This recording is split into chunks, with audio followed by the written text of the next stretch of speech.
Happy Thursday, Memorial. My heart is full of joy and gratitude today because, well, it's my birthday. And while I'm at an age when we say it's just a number, I'm thankful for my friends and family who have remembered me on this day. This pandemic season has so restricted my trips from home that it was only this week that I stopped by the church office and picked up a shower of Christmas in July presents from so many of you, and so I've celebrated Christmas in August. Thank you to all of you who sent me the sweetest cards and treasures, from pickles to honey, books to Christmas ornaments, and the little treasures in between. I have felt your love and your prayers, and so I say thank you with a very full heart. My time and attention now is focused on future learning.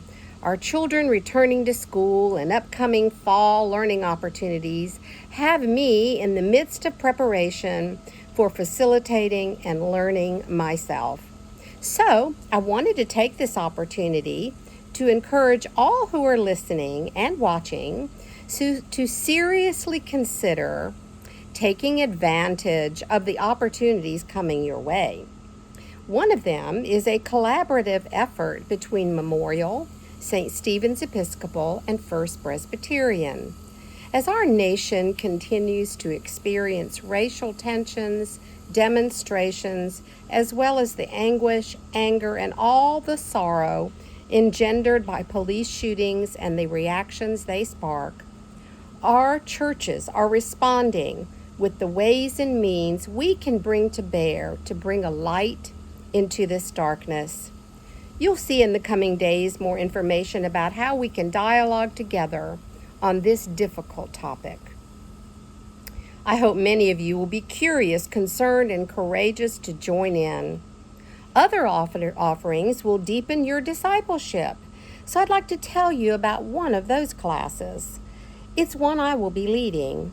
It's a study I wrote about 6 years ago, and it's been used by several churches in the Tallahassee area. As a female pastor and a Bible student, I saw the need to bring out from obscurity many of the female examples of faith that we don't often talk about or learn about. That's what led me to develop this study. It features 12 women from the Bible, 6 from the Old Testament and 6 from the New.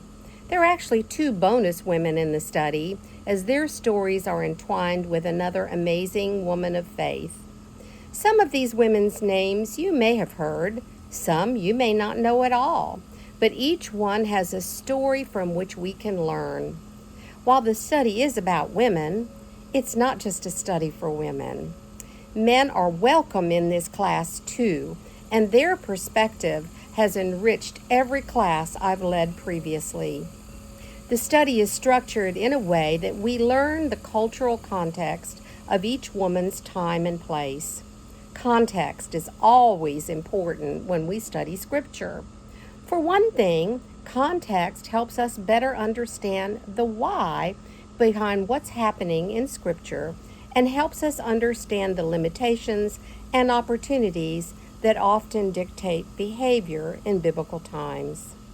Thus, the study will cause us to think about each character's life as it was set in the world in which she lived.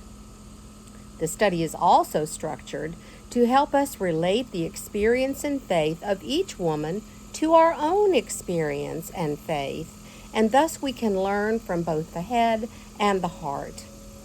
Finally, the study is structured to answer that important question, so what? What do we do with what we learn? It's applying what we learn, engaging in Christian action as a result. So it's a 12-week, 1.5 hour per week class, and I hope you'll consider joining in it with me. Participation will be limited to 15 participants to maximize the potential for interaction and discussion. So if you're interested, please indicate that interest early. Whatever your choice is, I do hope you will indeed choose to continue your faith journey by engaging in at least one of these upcoming learning opportunities. Have a great Thursday.